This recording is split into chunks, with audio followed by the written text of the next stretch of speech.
Senegal defeated Peru in an encounter that ended Senegal 2, Peru nil. Wow, but that didn't make the headline.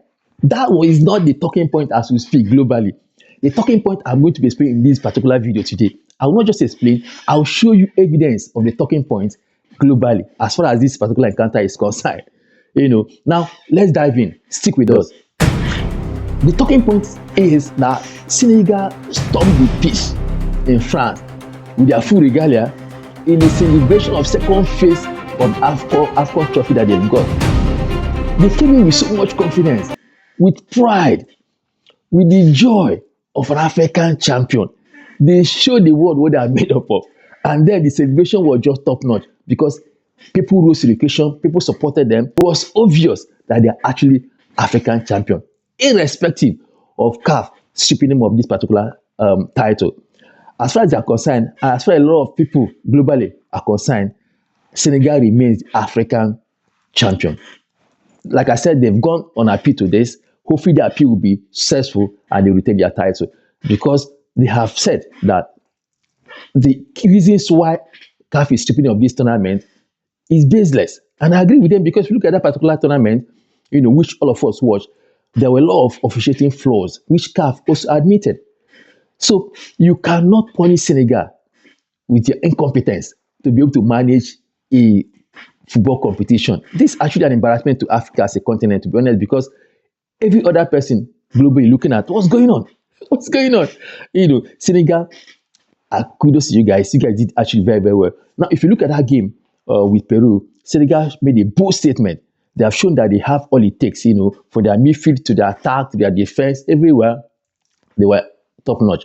Nicola Jackson, the Chelsea striker who is now in Bayern, actually opened the scoring line with a lovely goal. And then in the 54th minute, Ismail Assar doubled it to give them the 2 goals ahead of Peru. They dominated that game, they dismantled, and then were able to win that game comfortably, as African champion that they are. Now let's look at CAF issue with Senegal.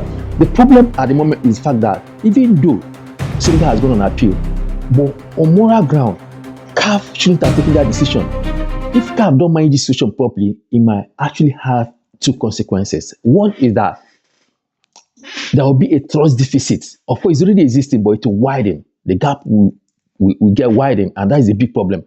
The other part of it is that this particular issue with Senegal might collapse the AFCON competition because Senegal is having a lot of countries backing them up. A lot of people are backing them up. Apart from George Weah of Liberia, former president of Liberia, who made a public statement that CAF position should be the situation, backing CAF.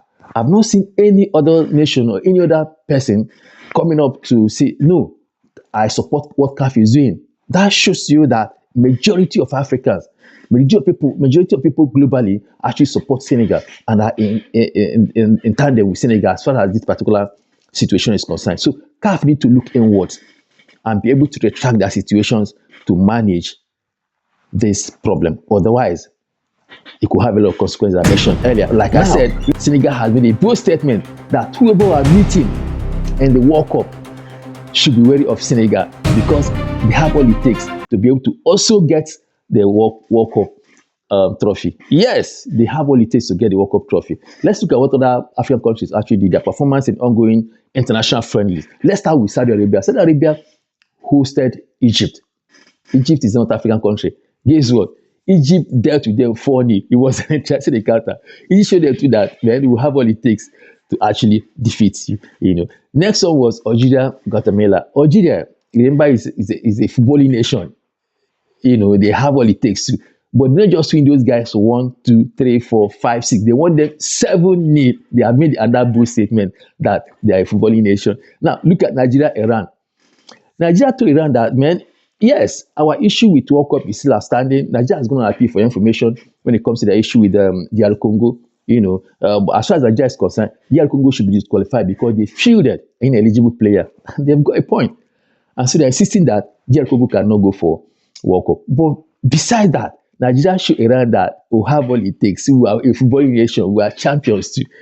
Nigeria won them 2-1. Then a counter that was very, very thrilling. You saw a likes of Iwobi, a likes of Lukman, a likes of Moses Simon, and the likes of ACO, dealing with the Iranians, to win that particular friendly encounter. Now, the last African nation that I need to discuss is Ghana. Ghana came up with a disappointing outing. Austria won Ghana 5-1. This is not something we should joke with. Ghana is actually a big nation when it comes to football. But what's going on with Ghana? The likes of the Ayus, where are you guys? Senegal, what is going on? You disappoint Ghanaians in this kind of show of shame, as far as I'm concerned, because Ghana cannot afford to lose in this magnitude. Remember, Ghana is also going for the World Cup in 2026. How can Ghana showcase this kind of performance? This is disturbing. It's disturbing. Ghana FA, please, you have to do something to be able to bring Ghana to winning ways. Otherwise, they are going to World Cup will be a very big problem for Ghana. We're not expecting this. Well, it is what it is. Ghana needs to go back to drawing board and look at reasons why they had this awful performance. Well, thanks for seeing our videos. We appreciate you. See you in the next one. Bye.